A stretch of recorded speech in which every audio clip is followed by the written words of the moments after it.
National broadcast news India news update. കേരളത്തിൽ Covid കേസുകൾ 2200 കടന്നു. ആരോഗ്യ മന്ത്രാലയത്തിന്റെ ജാഗ്രതാ മുന്നറിയിപ്പ്.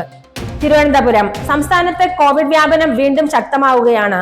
ഇപ്പോഴത്തെ കണക്കുകൾ പ്രകാരം കേരളത്തിലെ ആക്റ്റീവ് കേസുകൾ 2200-ന് മുകളിലാണ്.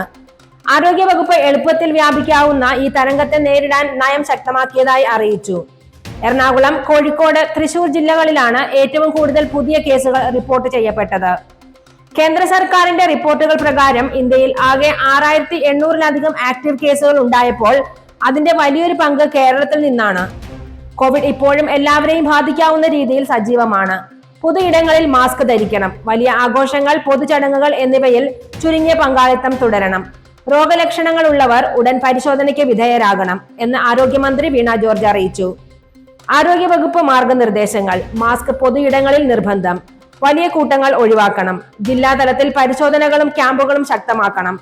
ഐസൊലേഷൻ സംവിധാനങ്ങൾ ക്രമീകരിച്ചു കഴിഞ്ഞു. അതിനൊപ്പം 60 വയസ്സിന് മുകളിലുള്ളവരും മറ്റ് ആരോഗ്യ പ്രശ്നങ്ങൾ ഉള്ളവരുമായവർക്ക് കൂടുതൽ ജാഗ്രത വേണമെന്ന് ആരോഗ്യ വിദഗ്ധർ മുന്നറിയിപ്പ് നൽകിയിട്ടുണ്ട്. പൗരന്മാരോട് ആശ്വാസത്തോടെ പ്രതികരിക്കണമെന്നും സാമൂഹിക ഉത്തരവാദിത്വം പാലിക്കണമെന്നും ആരോഗ്യ മന്ത്രാലയം അഭ്യർത്ഥിച്ചു. കൂടുതൽ വാർത്തകൾക്കായി തുടരുക നാഷണൽ ബ്രോഡ്കാസ്റ്റ് ന്യൂസ് ഇന്ത്യ.